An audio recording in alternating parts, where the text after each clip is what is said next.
വണക്കം, വന്ദനം, നമസ്കാരം. Good morning to you all. സ്വാഗതം ചെയ്യുകയാണ് ട്രേഡർ ഓപ്ഷൻ ട്രേഡറിലേക്ക്. ഞാൻ നിങ്ങളുടെ സ്വന്തം ഗുരുജി. ഞാനൊരു സെബി രജിസ്റ്റർ അഡ്വൈസർ അല്ല. അതുകൊണ്ട് തന്നെ വീഡിയോയിൽ പറയുന്ന കാര്യങ്ങൾ സ്റ്റഡി പർപ്പസിനായിട്ട് യൂസ് ചെയ്യുക. വീഡിയോ റെക്കോർഡ് ചെയ്യുന്ന ദിവസം 10-ാം തീയതി ജൂലൈ മാസം 2026 രാവിലെ 7 മണി 11 മിനിറ്റ് ആയിട്ടുണ്ട്. നമ്മൾ പോയിന്റ് ഓഫ് കൺട്രോൾ ബേസ് ചെയ്തിട്ടാണ് എപ്പോഴും കാര്യങ്ങൾ ഡിസിഷൻ എടുക്കുന്നത്. ഈ 2-3 ട്രേഡിംഗ് ദിവസമായിട്ട് ഒരു ചില ന്യൂവാൻസസും മാർക്കറ്റ് പ്രൊഫൈൽ ബേസ് ചെയ്തിട്ടുള്ള ന്യൂവാൻസസും അതിൻ്റെ കാര്യങ്ങളും ഒക്കെ നോക്കി കൂട്ടിച്ചേർത്ത് വായിച്ചിട്ട് കുറച്ച് മുന്നേ കയറുകയാണ്. അത് മെനിങ്ങാന്നൊരു 10 പോയിന്റിന്റെ SL-ഉം ഇന്നലെ ഒരു 15 പോയിന്റിന്റെ SL-ഉം ഹിറ്റ് ചെയ്തു. ഇതിനകത്ത് കുറച്ച് ക്ഷമാശീലത ഇനി കൂട്ടണം എന്നാണ് ഈ 2 ദിവസത്തെ ട്രേഡിംഗ് ദിവസങ്ങൾ എന്നെ പഠിപ്പിച്ചത്. ക്ഷമാശീലത ഇനിയും കൂട്ടണം, കുറച്ചുകൂടെ വെയിറ്റ് ചെയ്യണം എന്നുള്ളതാണ് 2 ദിവസമായിട്ട് ഞാൻ പഠിച്ച ഈ SL കൊടുത്തിട്ട് പഠിച്ച ഒരു പാഠം.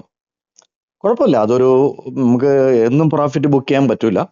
ബുക്ക് ചെയ്യാൻ പറ്റുന്ന ദിവസം ബുക്ക് ചെയ്യുക. പക്ഷെ എന്നെ സംബന്ധിച്ചിടത്തോളം ഒരു ട്രേഡ് അല്ലെങ്കിൽ രണ്ടാമത്തെ ട്രേഡ് നമുക്ക് നല്ലൊരു ഓപ്പർച്യൂണിറ്റി കിട്ടുകയാണെന്നുണ്ടെങ്കിൽ നല്ല രണ്ടാമത്തെ ട്രേഡ് നമുക്ക് എടുക്കാം.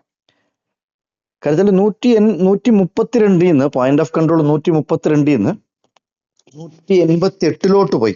അത്രയ്ക്കും ബഡ്ജ് ചെയ്തു. പ്രീമിയം അങ്ങ് കയറി അങ്ങ് ബഡ്ജ് ചെയ്തു. അപ്പൊ ഇതിനവര് ഇത് ചെയ്യണം, എന്താ പറയാ, മെൽറ്റ് ചെയ്യിപ്പിക്കണം, DK ആക്കണം അല്ലെ.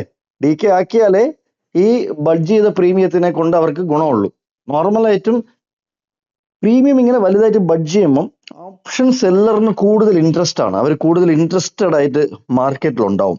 കാരണം അവർക്ക് അത് മെൽറ്റ് ചെയ്യിപ്പിക്കാനായിട്ട് നല്ല ഒരു സപ്പോർട്ട് കാണും. നിറച്ച് വലിയ വലിയ ആൾക്കാരൊക്കെ കാണും, കുറച്ച് കൂടുതൽ പ്ലെയേഴ്സ് കാണും മാർക്കറ്റിൽ. അതുകൊണ്ട് തന്നെ പ്രീമിയം ബഡ്ജ് ചെയ്യുമ്പം ഇന്നലെ സംഭവിച്ചത് അതാണ്.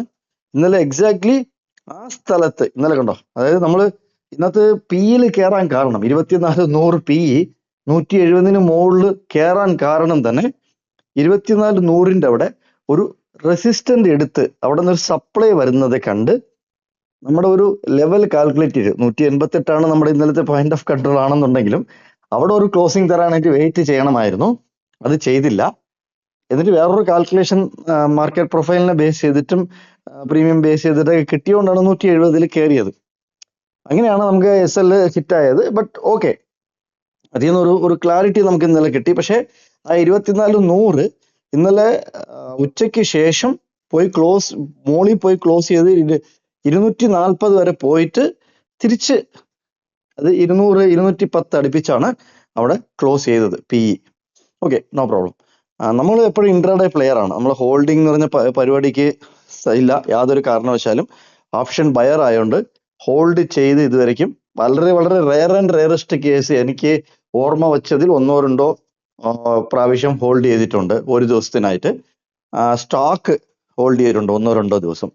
അതല്ലാതെ ഹോൾഡിംഗ് എന്ന് പറഞ്ഞ പരിപാടി ഇല്ല. കാരണം നമുക്ക് പോയിന്റ് ഓഫ് കൺട്രോൾ ഉണ്ടല്ലോ, അതിനെ ബേസ് ചെയ്തിട്ട് അതൊന്ന് നമുക്ക് എവിടെ മാർക്കറ്റ് ഓപ്പൺ ആയാലും, നിഫ്റ്റിയോ ബാങ്ക് നിഫ്റ്റി എവിടെ ഓപ്പൺ ആയാലും നമ്മുടെ ഈ പോയിന്റ് ഓഫ് കൺട്രോൾ എന്ന് പറഞ്ഞ അടിപൊളി സാധനം ആ സ്ഥലത്ത് വെച്ച് നമ്മൾ ഡിസൈഡ് ചെയ്യും.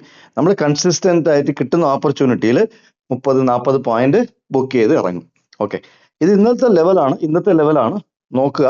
കത്തിൽ വലിയൊരു താഴത്തെ മൂവിന് ശേഷം ഇങ്ങനത്തെ ഒരു സൈഡ് വേ മാർക്കറ്റ് ഇന്നലെ ആയിട്ടുണ്ട്. ഇന്ന് എവിടെ ഓപ്പൺ ആവും എന്ന് അറിഞ്ഞൂടാ.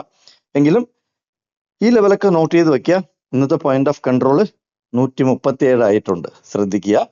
188 പ്രീമിയം മെൽട്ടായി 137 ആയിട്ടുണ്ട്. എവിടെയും പോയില്ല. നിഫ്റ്റി ഫ്യൂച്ചറോ നിഫ്റ്റി 50 എവിടെയും പോയില്ല. ഈ 200 പോയിന്റിൽ ട്രേഡ് ചെയ്യായിരുന്നു ഇന്നലെ.